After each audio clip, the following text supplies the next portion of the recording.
Level 2 is ego gratification. So this one is it's marginally better in that now we're actually looking outside of ourselves, right? So now we're not exactly going to be so self-absorbed where now we're thinking, "Oh, I just want, you know, whatever vice I want at the time," right? And so instead here we incorporate people, but it's sadly not in a very healthy way. And so ego gratification is exactly just that.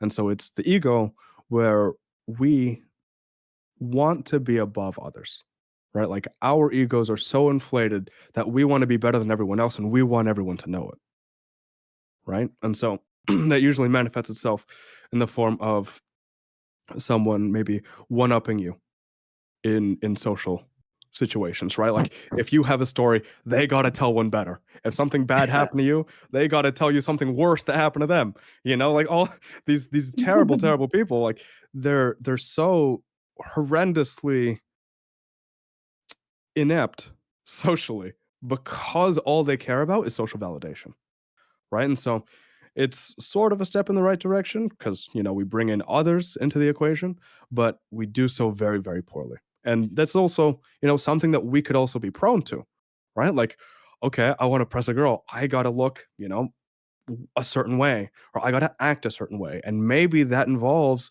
me putting down someone in the group so that I look better, right? Like all these little things, they do happen and they happen to everyone, but it's only a problem if you do this for your only source of happiness, right? And Damn, okay.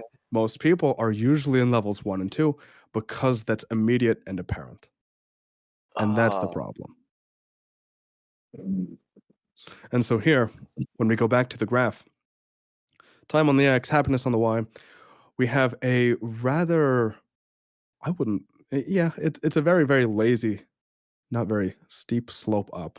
And that's because we actually have to build these social connections, right? And mm, so here we're trying to build our social connections.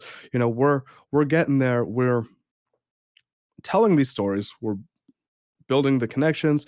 We are also incorporating that kind of toxic behavior into our interactions with the group. And that's why we're actually growing or going up on our happiness scale, right? Because as okay. we get more validation, the happier we become. And then when we get to Mm. our peak, we don't really acknowledge that the peak is there because then we don't really know when the decline occurs. Because now that we've incorporated other people, that's not something we can control. And so when you have all this toxic behavior, when you ruin every interaction that you have because you want to be the best at everything and you put everyone else down and you want everyone else to love you, that's when people start pushing you away the most, right? Because then no one wants to be around you because you're an asshole, right?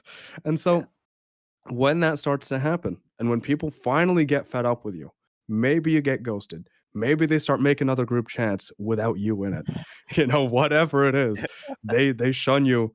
If you go, oh hey guys, what you doing, then that's when your happiness starts to decline because now your only source of happiness, which is that group, is leaving you, Yeah. right? And then when it becomes apparent, that's when you actually get to the steep slope down because it's usually not very common that people just outright cut off ties, right? Like usually people just ghost each other or they start ignoring and then it slowly fades away.